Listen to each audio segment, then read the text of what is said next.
الم تر الی الذین خرجوا من دیارہم وهم الوف حذر الموت فقال لهم اللہ موتوا ثم احیاہم ان اللہ لذو فضل علی الناس ولکن اکثر الناس لا یشکرون. کیا تم نے غور کیا، کیا تم نے دیکھا؟ سوال کا انداز ہے، ایک خاص واقعہ بیان ہونے والا ہے.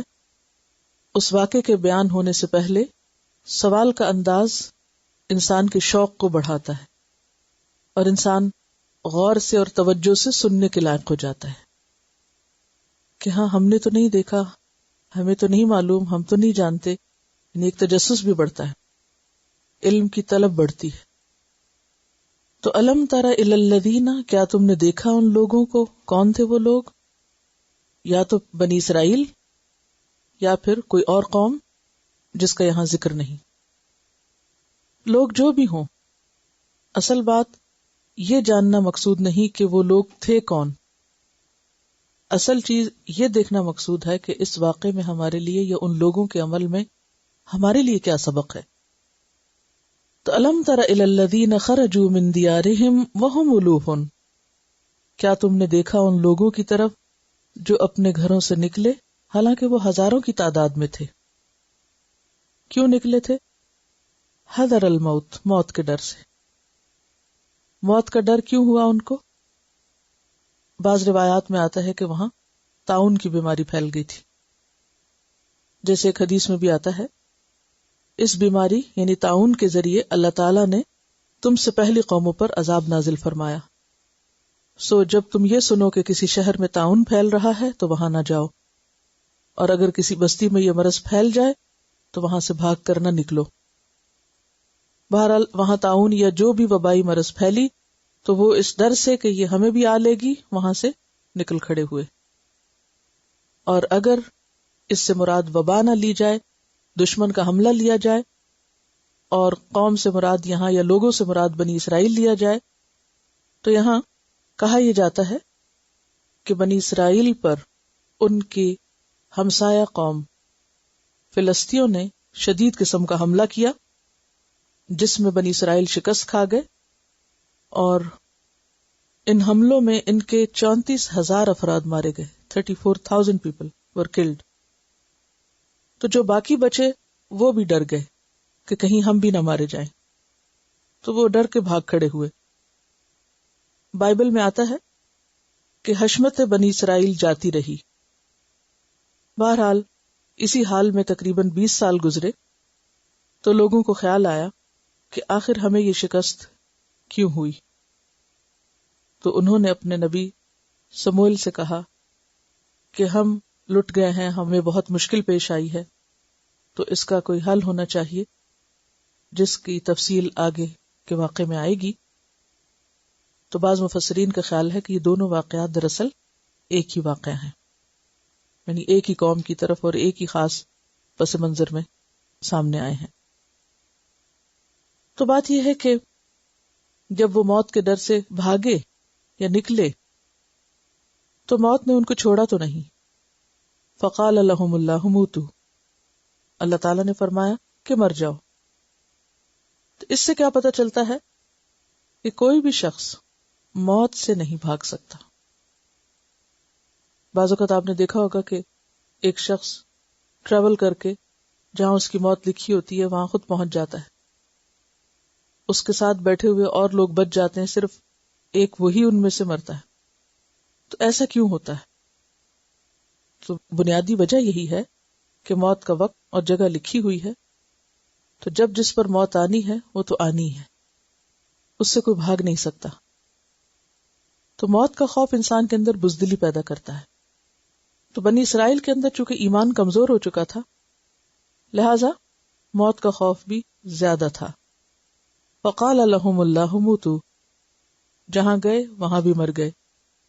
ثم احیاہم، پھر اس نے ان کو زندہ کیا نشان عبرت کے طور پر. اور اس کا معنی یہ بھی کیا جاتا ہے کہ بنی اسرائیل کی جو حشمت جاتی رہی وہ پھر ان کی دوبارہ محنت اور صبر کی وجہ سے جب ان کا اپنے دشمن قوم کے ساتھ مقابلہ ہوا تو انہیں کامیابی حاصل ہوئی. جس کا آگے ذکر آتا ہے، اور ان کا اٹھنا دراصل کیا تھا، یعنی ان کا زندہ ہونا کیا تھا، کامیابی حاصل کرنا اور ذلت سے نکلنا. جس طرح کہ بائبل کے الفاظ میں ہے، خداوند فلسطینیوں کے اوپر اس دن بڑی کڑک کے ساتھ گرجا اور ان کو گھبرا دیا، انہوں نے اسرائیلیوں کے آگے شکست کھائی.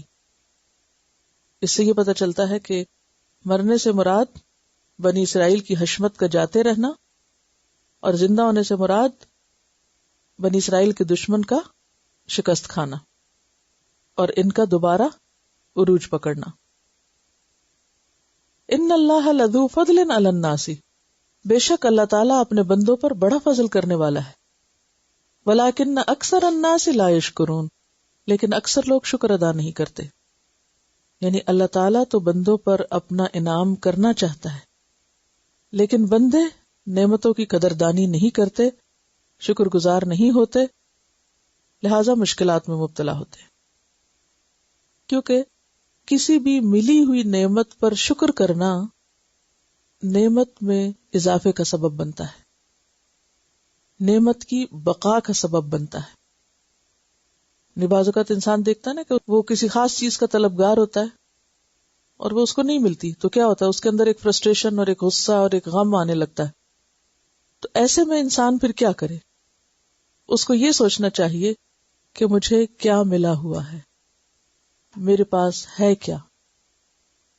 تو جو اس کے پاس ہے اس کی قدردانی کرے، بجائے زیادہ حاصل کرنے کی فکر میں جو ہے اس کو بھی کھو دے.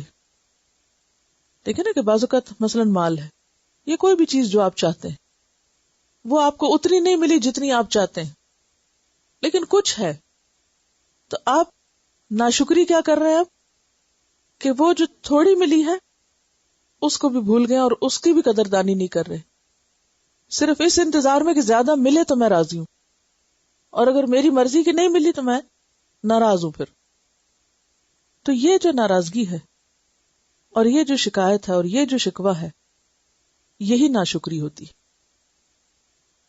اللہ تعالیٰ نے ہر ایک کو رزق تقسیم کیے، اللہ تعالیٰ نے ہر ایک کو دنیا میں نعمتیں تقسیم کی، کسی کو زیادہ دی اور کسی کو تھوڑی دی ہیں، اور یہ اس کا فیصلہ ہے. اب خوش رہنے کا راز کیا ہے؟ کہ جتنا جس کو ملا ہے وہ اس کی قدردانی کرے اور اس پر راضی ہو. اور اگر انسان اس کو دیکھے ہی نہ، اس کی طرف توجہ ہی نہ کرے، سوچے ہی نہ، اور صرف اس بات کے انتظار میں رہے کہ اس سے زیادہ کب ملے گا تو میں خوش ہوں، تو وہ زیادہ پر بھی خوش نہیں ہو سکتا. جس انسان نے چھوٹی نعمت کی یا تھوڑی نعمت کی قدر نہیں کی، وہ زیادہ کی بھی نہیں کر سکتا. تو یاد رکھیے کہ ناشکرا پن نعمتوں کو زائل کر دیتا ہے، دور کر دیتا ہے، ختم کر دیتا ہے.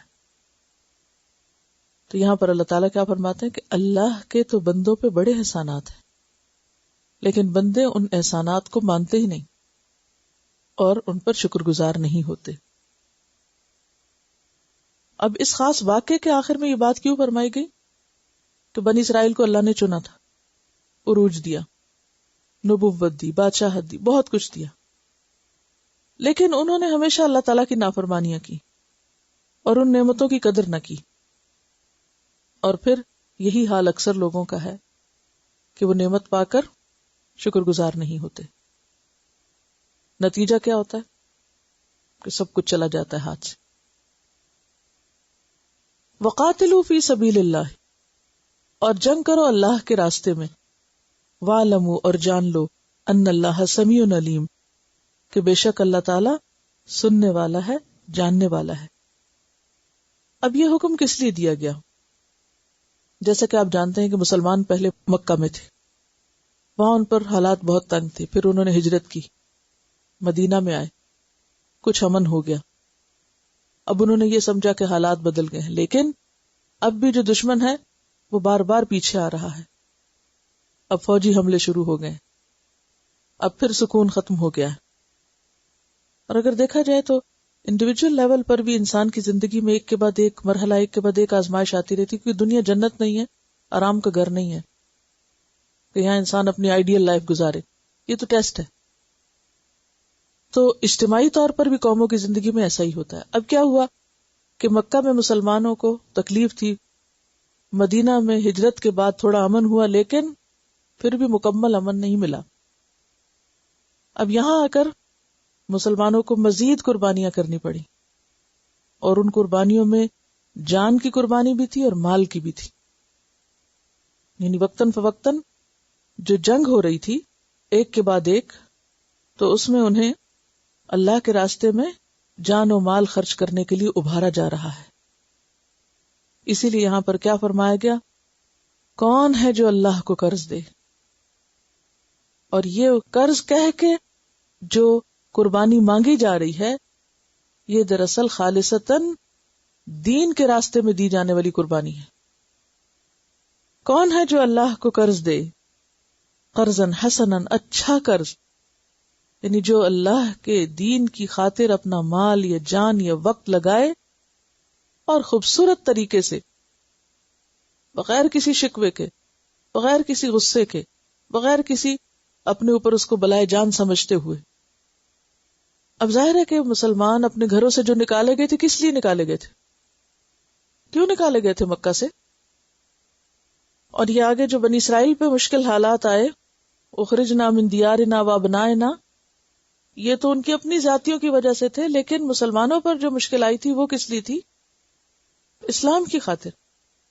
مکہ میں لوگ حرم میں رہتے تھے، امن امان کی جگہ تھی، اپنی اپنی زندگی کے کاروبار چل رہے تھے. اتنے میں رسول اللہ صلی اللہ علیہ وسلم دنیا میں آئے، اللہ تعالیٰ نے ان کو پیغمبر مبعوث کیا، انہوں نے کلمہ توحید کا اعلان کیا، لوگوں نے اسلام قبول کیا، اور جو قبول کرتا جاتا تھا وہ اپنے لیے مشکلات خریدتا جا رہا تھا. اتنی زندگی تنگ ہو گئی کہ لوگوں کو وہ گھاٹی میں چھوڑ دیا گیا. شیب ابی طالب کا واقعہ آپ کو معلوم ہوگا سیرت میں اگر آپ نے پڑھا ہو، کہ کس طرح ان کے پاس نہ کھانے کو تھا، حتیٰ کہ پتے کھانے پڑ رہے تھے، اور بھوک بھی تھی، اور سوشل بائیکاٹ بھی تھا، گھر بار بھی چھوڑے ہوئے تھے، اور پھر حتیٰ کہ وطن چھوڑنا پڑا اور مدینہ آنا پڑا. تو یہ ایک دو دن کی بات نہیں، سال ہر سال کی آزمائش تھی. یہاں آ کر بھی چین نہیں آیا، پھر پیچھے آ گئے وہ. تو اب اس میں یہ سب ان کو مشقت کس لیے پیش آئی؟ دین کی وجہ سے.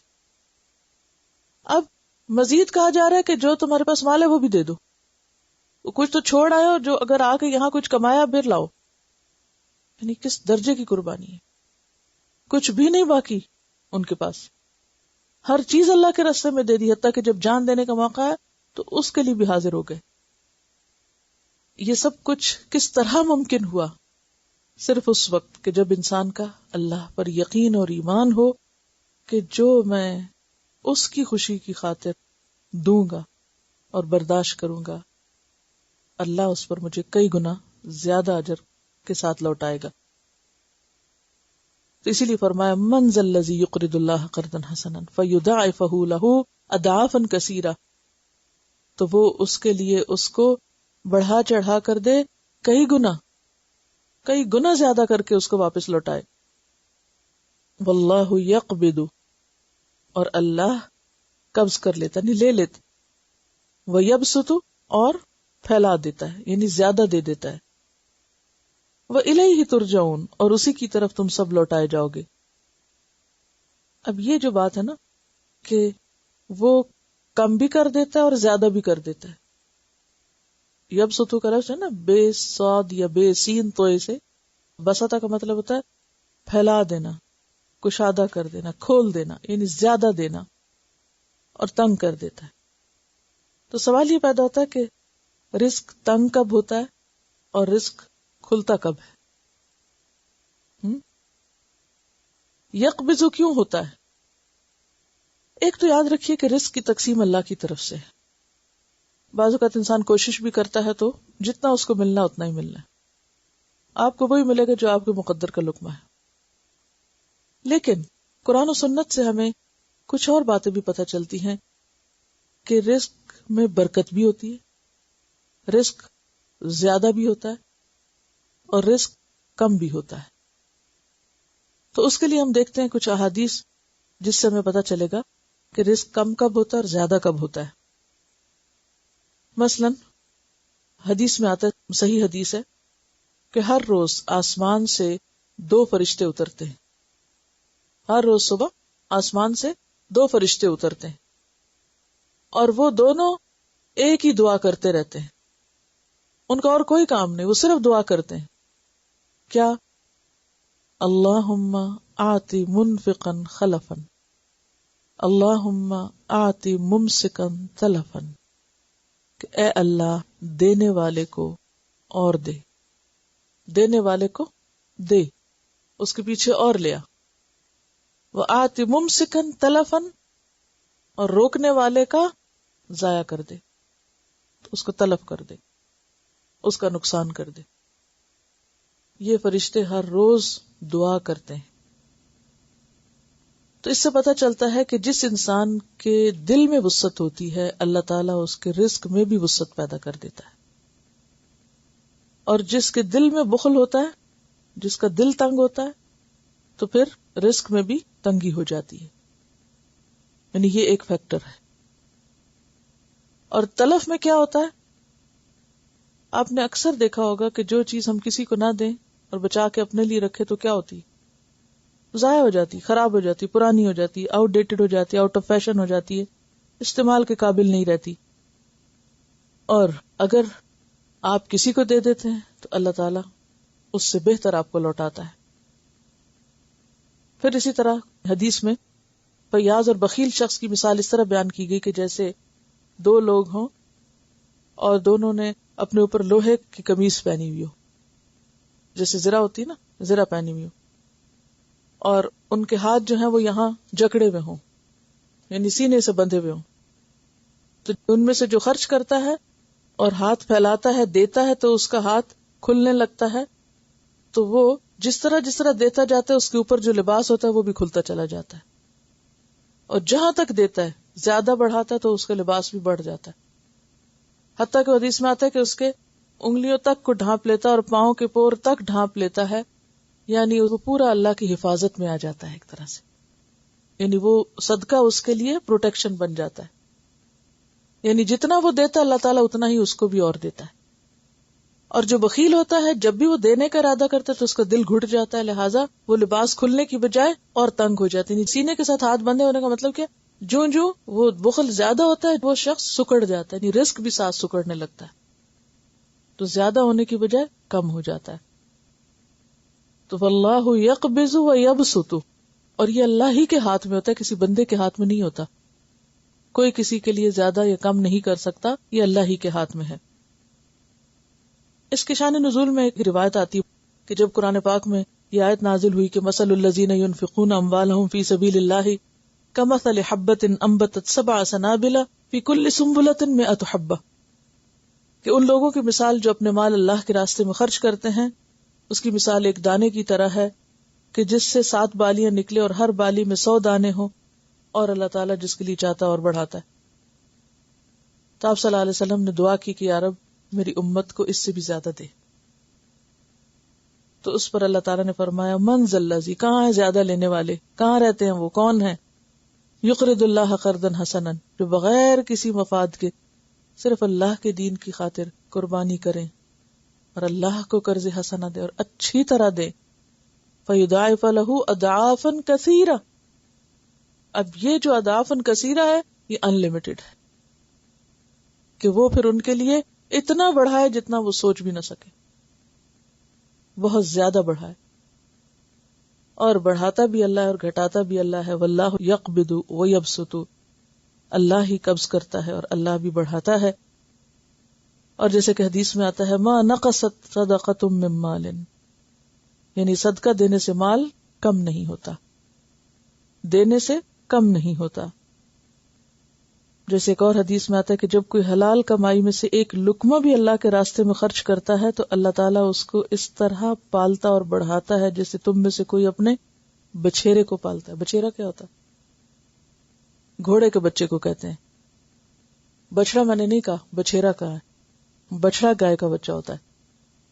تو وہ جیسے تم میں سے کوئی اپنے گھوڑے کے بچے کو پالتا ہے، حتیٰ کہ ایک لقمہ احد پہاڑ برابر ہو جاتا ہے. لقمے کا کیا بن جاتا ہے؟ احد پہاڑ. لیکن لقمہ دینے کی توفیق بھی تو ہمیں ہو. اور پھر یہاں خاص طور پر جو قرض کا لفظ استعمال ہوا تو حدیث میں قرض دینے کی بھی فضیلت بیان ہوئی. حدیث میں آتا ہے کل قرض صدقہ، ہر قرض صدقہ ہے.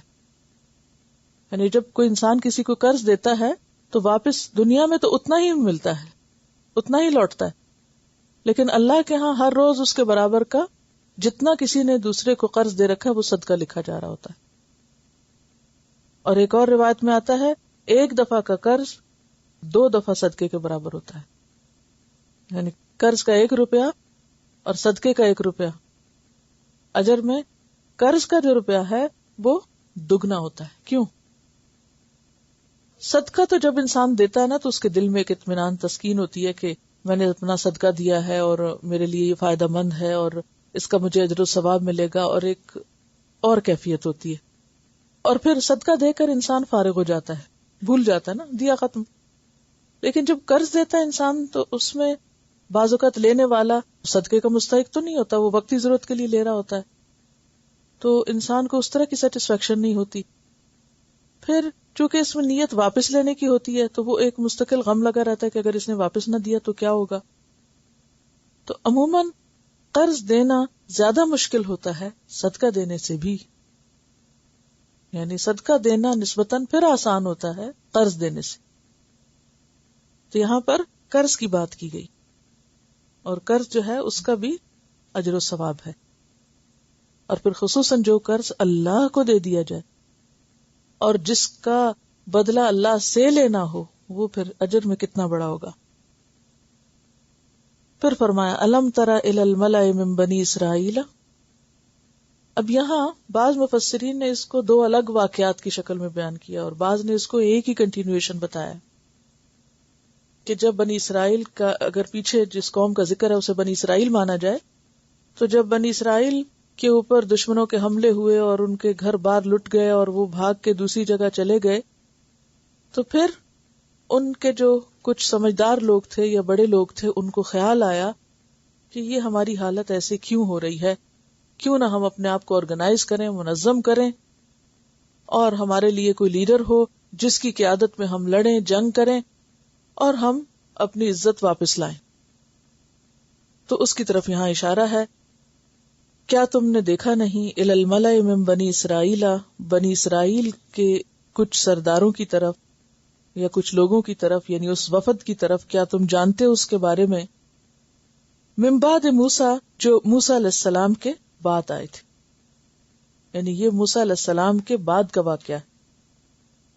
اذ قالوا لنبی لہم، جب انہوں نے اپنے نبی سے کہا. کون سے نبی تھے؟ سموئیل. کیا کہا؟ ابعث لنا ملکا، ہمارے لیے ایک بادشاہ مقرر کرو، نقاتل فی سبیل اللہ، کہ ہم اللہ کے راستے میں جنگ کریں.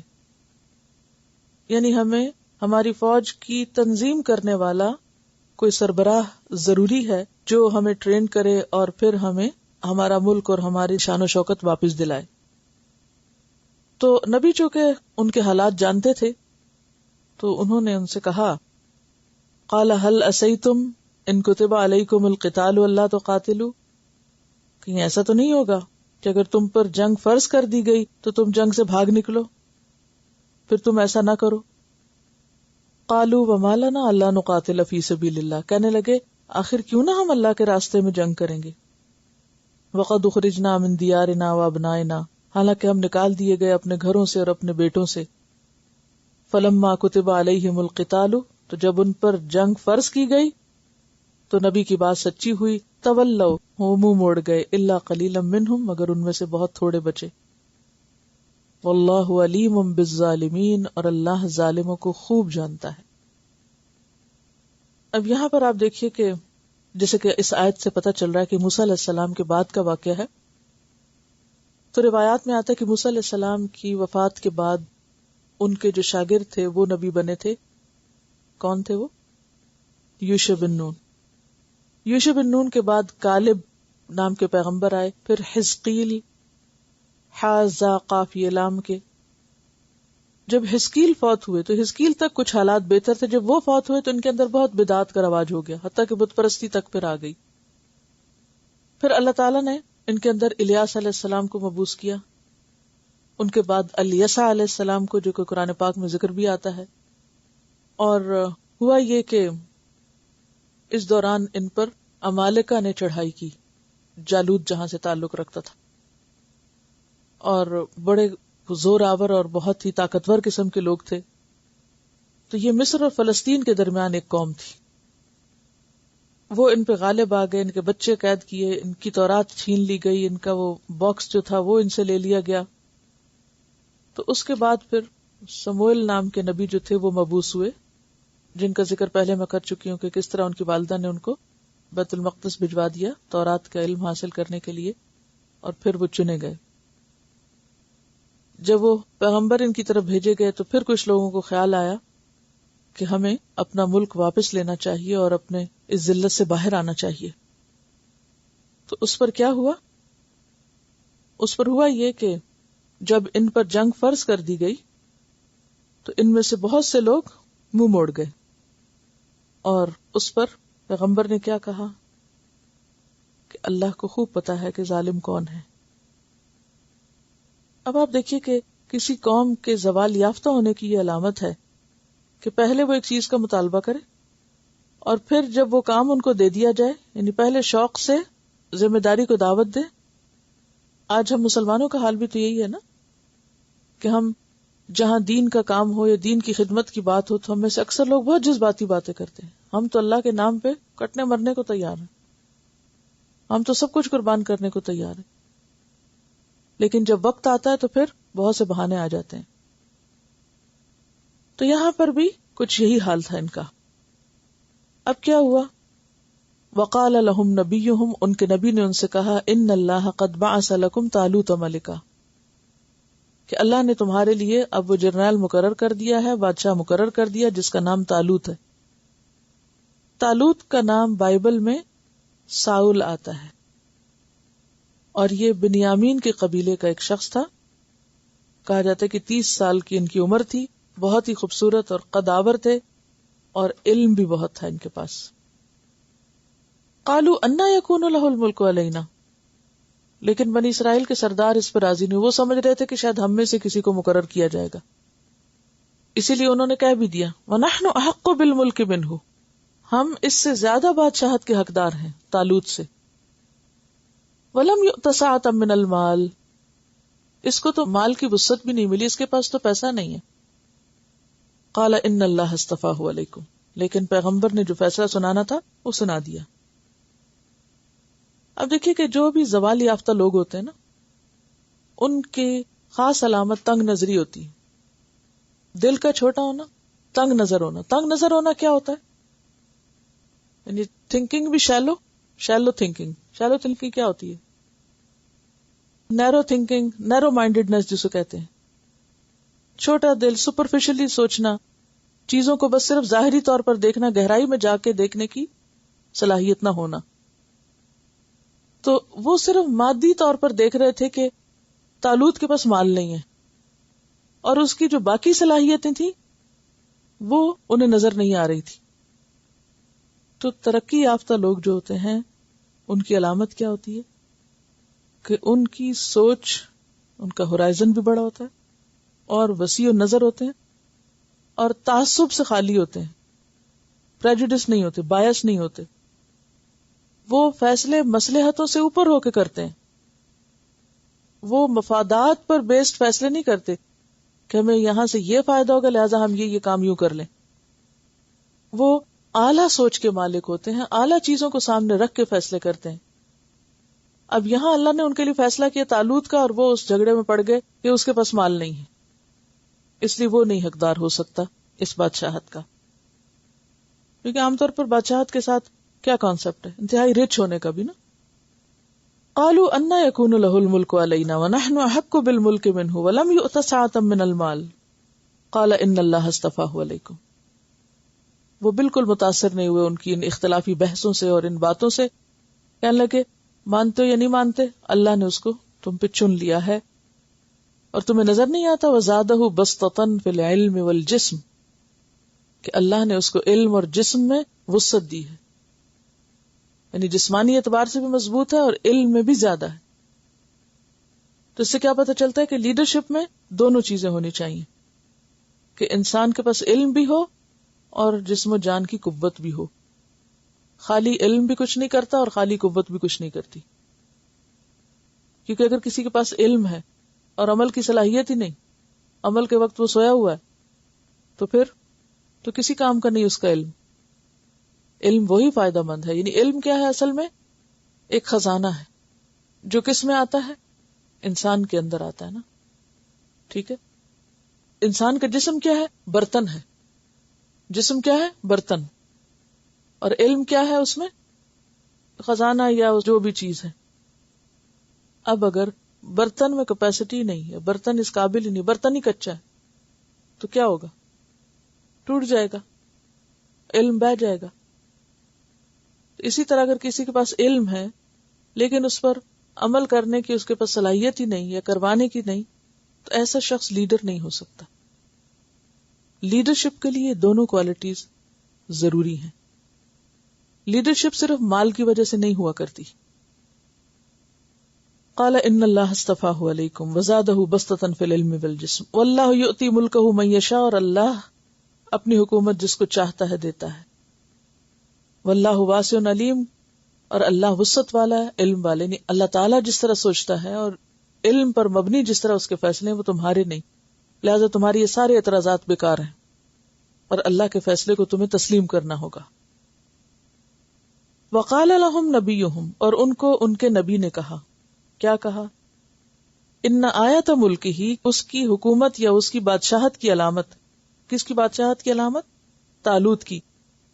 یہ ہے کہ ان یأتیکم التابوت، تمہارا تابوت تمہیں واپس مل جائے گا، جو کس نے لے لیا تھا؟ امالکہ نے ان پہ حملہ کر کے ان سے چھین لیا تھا.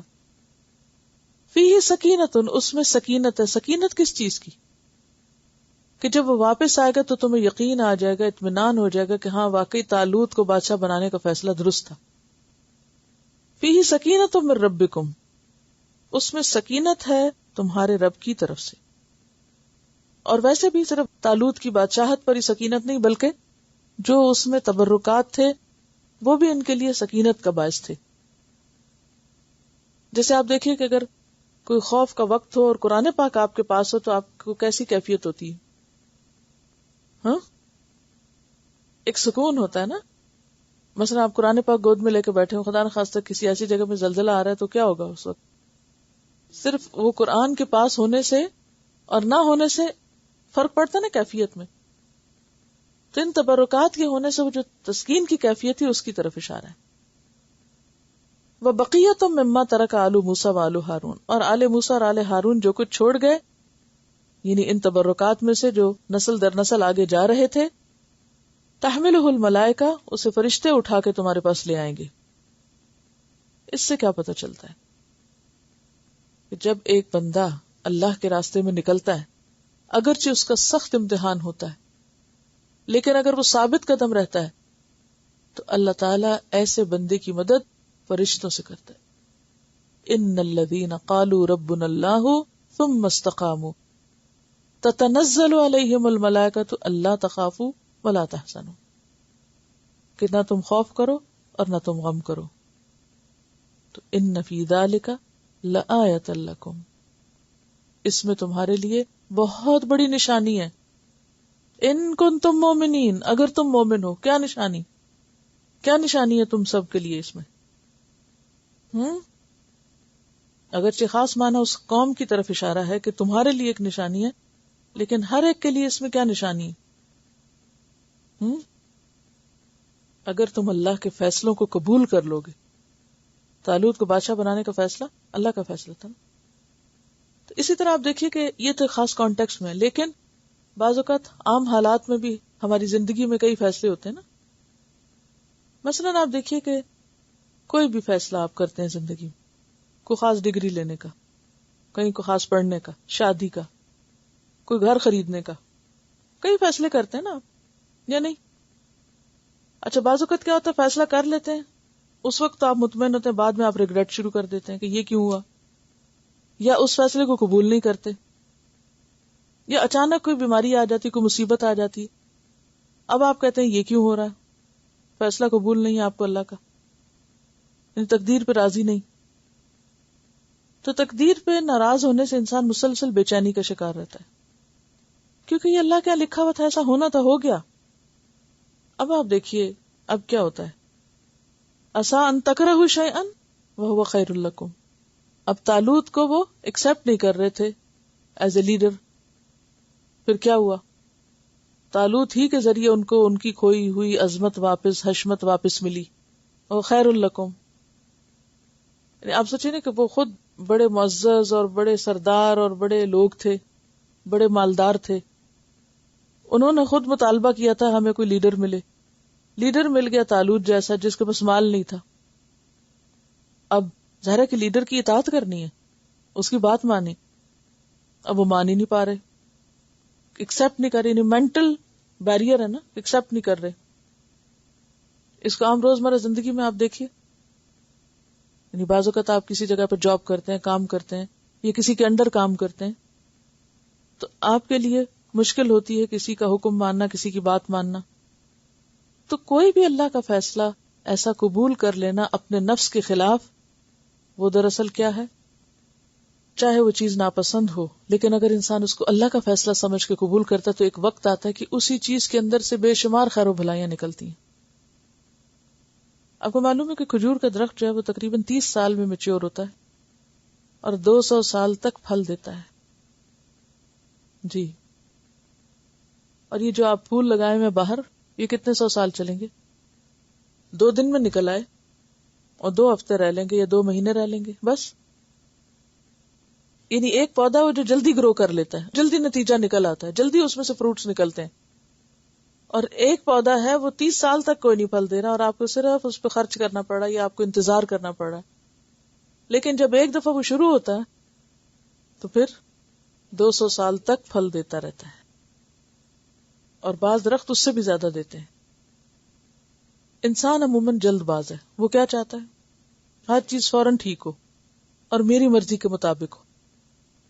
اللہ نے دنیا ہماری مرضی کے مطابق نہیں بنائی، اور یہاں بھی کیا ہے کہ ان آیت ملکہ ان یأتیکم التابوت فیہ سکینۃ من ربکم. اللہ نے طالوت کو تمہارا بادشاہ بنایا، اسی کی نگرانی تمہاری کھوئی ہوئی چیز تم کو واپس مل جائے گی. اور یہ جو بات ہے نا، ان فی ذلک لآیۃ لکم ان کنتم مؤمنین، تو اس سے ایک بڑا اہم سبق ملتا ہے کہ جتنا ایمان مضبوط ہوگا اتنا زیادہ دین کا فہم بڑھے گا، اتنا زیادہ اللہ تعالی کے احکامات سمجھ آئیں گے، اتنا زیادہ اللہ کی نشانیاں نظر آئیں گی، اتنی زیادہ گہری سوچ ہوگی. کیونکہ شرط رکھ دی گئی نا، کس سے، نشانی کس کے لیے، مومنوں کے لیے.